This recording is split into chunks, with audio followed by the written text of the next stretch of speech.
This world doesn't need more nice guys. It doesn't need passive men hiding behind comfort, scrolling through life while evil wins ground. It needs dangerous men, godly men who know how to wield strength under submission, who can stand when hell roars, who fight for truth when it costs everything. But somewhere along the way, the church started taming men God meant to unleash. We taught them to be polite instead of powerful, agreeable instead of anointed, silent instead of steadfast. But God never called men to be harmless. He called them to be holy and dangerous to the darkness. You were not built to be passive. You were built to protect, to lead, to fight spiritual battles that weak men run from. Hell fears a man who walks in both humility and fire.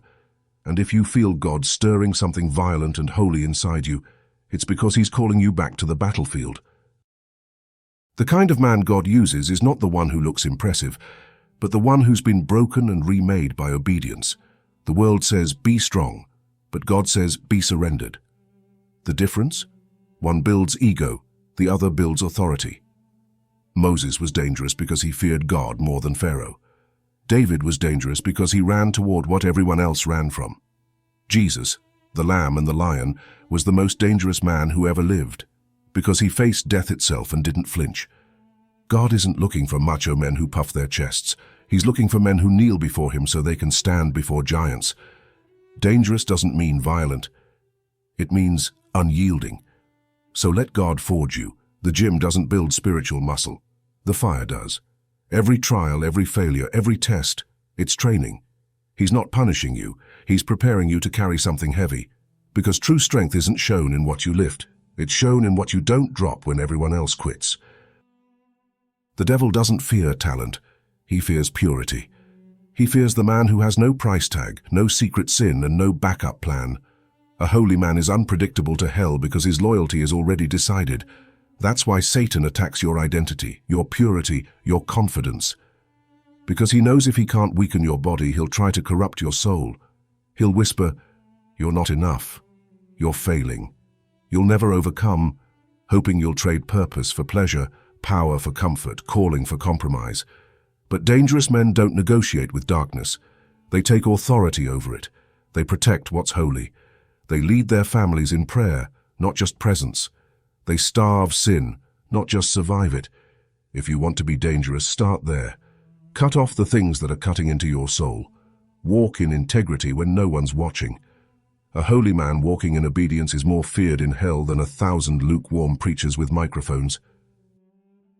We are living in a generation of confusion, where men are told to apologize for their strength and silence their conviction. But make no mistake, this world needs your war. Your family needs your covering. Your church needs your leadership. Your brothers need your fire. You are not here by accident. You were placed in this hour of history to stand when others bow, to fight when others fold, to carry the standard of righteousness into a world that has forgotten what truth feels like. And the cost will be high: reputation, comfort, approval. But a man of God does not fear the cost. He fears what happens if he doesn't fight. This is the call to arms. Be dangerous in your prayer life. Be dangerous in your obedience. Be dangerous in your purity. Be dangerous in your love for truth. Let your presence make demons nervous. Let your footsteps shake complacency. Let your voice call men out of hiding. You were born for war, and heaven's counting on you to show up. God is saying to every man watching, I didn't call you to play defense, I called you to take ground.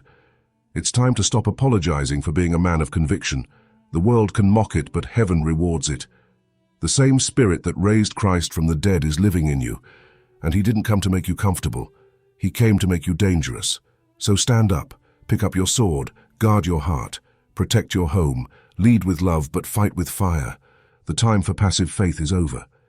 If you're choosing to be a dangerous man of God, not violent but vigilant, not prideful but powerful, comment below, I will be dangerous for God. Because hell doesn't fear weak men, it fears awakened ones.